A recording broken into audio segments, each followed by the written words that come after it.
In a series of royal visits, Meghan Markle's claim that Kate wasn't a hugger was refuted. The Princess of Wales was not a fan of a hug when they first met, the Duchess of Sussex recalled in the Harry and Meghan documentary. Even when Will and Kate came over and I first met her, they came over for dinner, I remember I was in ripped jeans and I was barefoot, she said in the program. I've always hugged people like I was a hugger. I had no idea how startling that would be for many Britons. I guess it didn't take me long to realize that the formality on the outside persisted inside.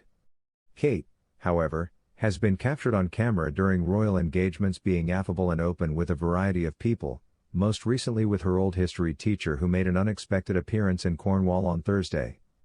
She gave Jim Embury a warm embrace as he approached his former pupil at the National Maritime Museum, where he now volunteers on a part-time basis.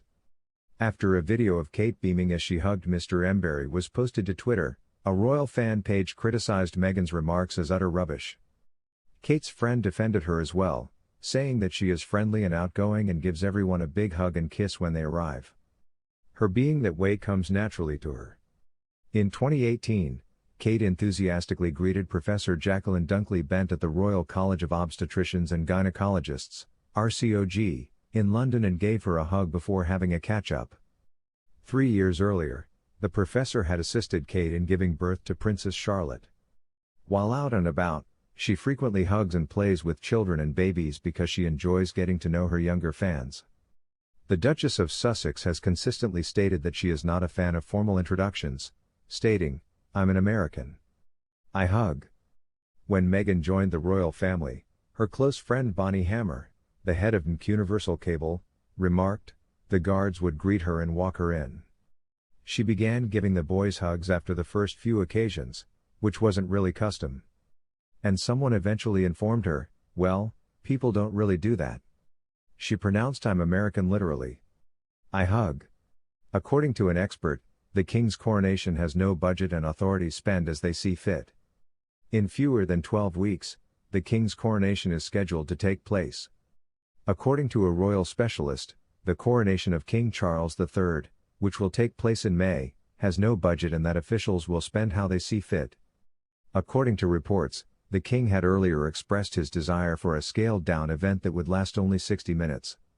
Royal correspondent Richard Palmer remarked, "You get the notion that they have no idea, that there's no budget, no real logic, we will simply do it how we see fit and see how much it costs later," on the most recent episode of the Daily Express Roundup. Nearly all of these royal engagements, according to Mr. Palmer, showcase Britain at its best, I believe most people, most British taxpayers would say, he told anchor Pandora Forsyth. He said, the Queen's state burial, for instance, and the German Hanover Karachi from Scotland, in reference to such occasions. So many people applauded the BBC's coverage of that, and indeed, the press coverage of it, and the manner that the palace, and the government organized those things, he remarked, referring to the state burial of Queen Elizabeth II in September.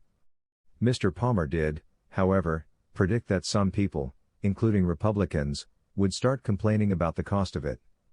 Then he mentioned a few recent instances that, unrelated to the royal family, have sparked discussion about the current cost of living crisis. But in the grand scheme of things, he added, it will be a minor sum of money compared to, say, the £15 billion lost on PPE that was never going to be used.